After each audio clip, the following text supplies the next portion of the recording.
ডিফুত মন্ত্ৰী জয়ন্ত মল্ল বৰুৱা নিৰ্বাচনী প্ৰস্তুতিৰ বুজ লোৱাৰ বাবে দলীয় নেতাকৰ্মীৰে মত বিনিময় কৰিব মন্ত্ৰীগৰাকীয়ে।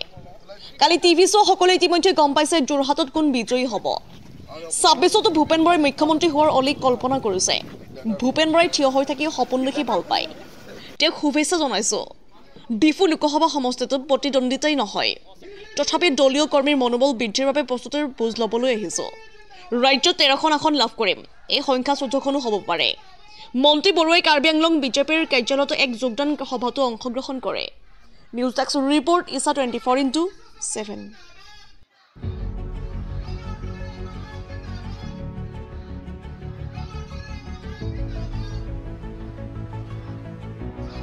ইয়াত হলো ত্ৰিমূল ইঞ্জিনৰ চৰকাৰ আৰু সেইকাৰণে আমি একেলগে সুন্দৰভাৱে আজি উন্নয়নৰ কাম কৰিব পাৰিছো। আজি medical college, engineering college, BEd college, এই ধৰণৰ এটাৰ পিছত এটা অনুষ্ঠান, এটাৰ পিছত এটা কাম হোৱা আৰম্ভ হৈছে। গতিকে এই কামবিলাক আমি কৰি ৰাখিব লাগিব। আমাৰ লক্ষ্য হ'ল যে ভাৰতবৰ্ষত তৃতীয়বাৰ ৰাস্তাতে কাম চলি আছে, প্ৰায় সম্পূৰ্ণ হৈছে। ২,০০০কৈ অধিক, প্ৰায় ৩,০০০ ৰাস্তা কাম চলি আছে। কাইলৈ অহা হৈছে সন্মানীয় ৰাজ্যসভাত ডক্টৰ হিমন্ত বিশ্ব শৰ্মা ডাঙৰীয়াই কাৰণ আপোনালোকক সকলোকে এটা হাত চাপি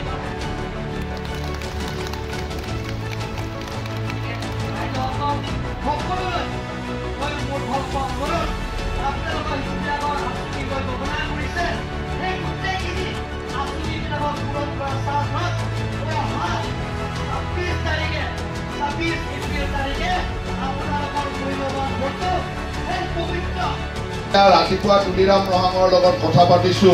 মোক কৈছে যে এটা পেণ্ডেল বনাইছো, ১,০০০ মানুহ জইনিং কৰিব।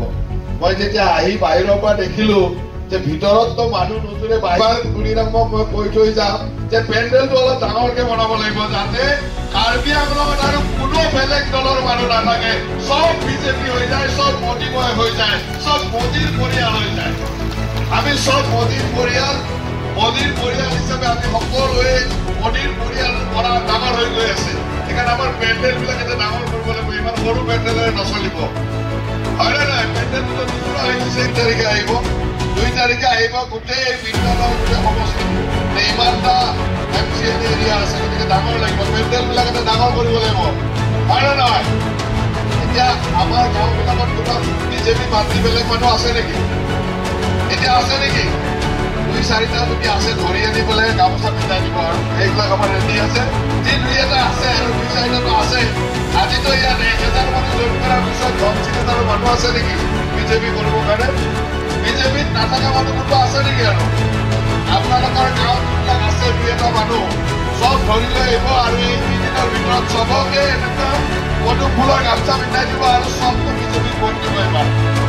আমি ইয়াত তুলিৰাম ৰহাং ডাঙৰীয়াই যেতিয়াৰ পৰা নেতৃত্ব লৈছে, আমি ইয়াতে যি ইলেকশ্যন হয়, ইলেকশ্যনত অলপমান কাৰ্বি আংলংটো চাই ভাল লাগে কাৰণে ইলেকশ্যন জিকাৰ টেনশ্যনটো আমি নলওঁ।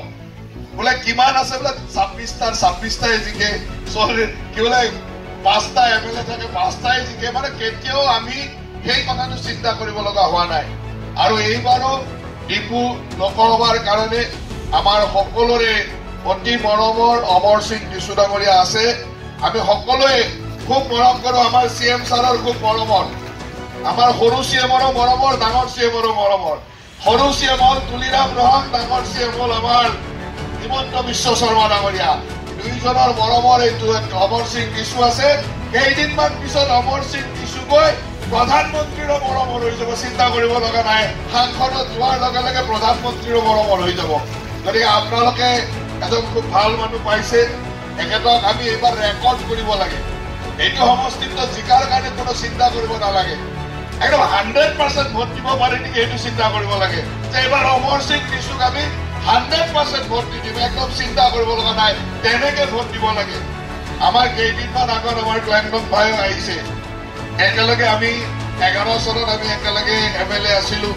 যেতিয়া আমি সেই সময়তো আহিছিলো, ক্লেংটন ভাই সেইদিনাখন কৈছে আমাৰ হাফলংবাৰো আছিল, আজিতো নাই, আজি অহা নাই, দুইজনে জইন কৰিছে। কৈছে যে এতিয়া মানুহে কংগ্ৰেছ বুলি কৰে লাভে পাওঁ।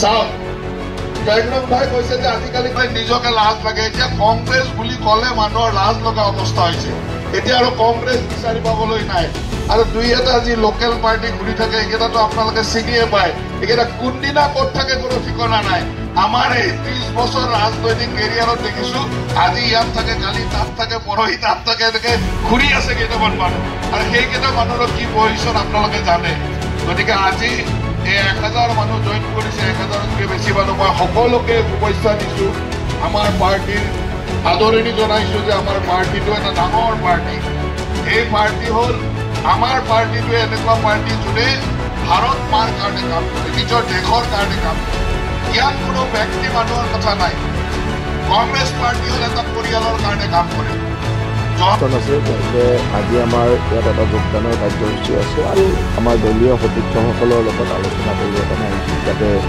আগন্তুক নিৰ্বাচনৰ প্ৰস্তুতি আমাৰ আৰম্ভ হৈ গৈছে আৰু প্ৰস্তুতিৰ লগে লগে আমাৰ দলীয় কাৰ্যকৰ্তাসকলৰ দিশ নিৰ্ণয় কৰা যে কি ধৰণে আমি কাম কৰিম সেই বিষয়ে আলোচনা কৰিম কিমানটা আসন লাভ কৰিব এতিয়ালৈকে আমি 13খন নাপাম বুলি কৈছোঁৱে এখন আৰু বেছি পালে 14 হ'ব পাৰে যোৰহাটত কি হ'ব যোৰহাটত আপোনালোকে টিভি যোনে চায় সেইবিলাকৰ কাৰণে মানে এটা আলোচনাৰ বিষয় যোনে টিভি কমকৈ চায় আৰু তালৈকে গৈছে আৰু যোৱাকালি টিভিত তপন গগৈ ডাঙৰীয়াৰ নমিনেশ্যন দিয়া পৰিৱেশটো দেখিছে তাৰপিছত আৰু কিবা আলোচনা কৰিব লগা আছে ছাৰ 2026 চনত ভূপেন বৰাৰ মন্তব্য যে মুখ্যমন্ত্ৰী হিচাপে ঠিকনা সলনি কৰি দিব বুলি কৈছে এইটোৰ বিষয়ে আপুনি কি কয় ভূপেন বৰাই কৈছিল ভূপেন বৰা হ'ল এটা অলিত কল্পনা কৰি থাকিব পৰা মানুহ থিয় মানুহজন টোপনি নোযোৱাকৈ ইমান ভাল সপোন দেখিব পৰা মানুহ আচলতে লাগে আৰু অসমৰ ৰাজনীতিত তেনেকুৱা থিয় সপোন দেখিব পাৰে ঘূৰি ফুৰি থাকি সপোন দেখিব পাৰে তাতকৈ আৰু ডাঙৰ তেওঁৰ কি হেৰি আছে তেওঁ ইমান ধুনীয়া সপোন দেখিছে আৰু তেওঁৰ সপোনৰ কাৰণে শুভেচ্ছা দিছোঁ আমি চিনেমাত চিৰিয়েলত মুংগেৰীলাল চাইছিলোঁ এতিয়া বাস্তৱত মুংগেৰীলাল দেখিছোঁ কি বেয়া আছে 26 চনত জনতা ভৱনত তেখেতে মুখ্যমন্ত্ৰী হৈ বহিম বুলি কৈছে তেওঁ ভাবিব পাৰে বোলে জনতা ভৱন ভাবিব পাৰে বোলে সংসদ ভৱন ভাবিব পাৰে তেওঁ ভাবি পেলাই ৰাষ্ট্ৰপতি ভৱন ভাবিব পাৰে যি মন যায় ভাবাতনো কি কয়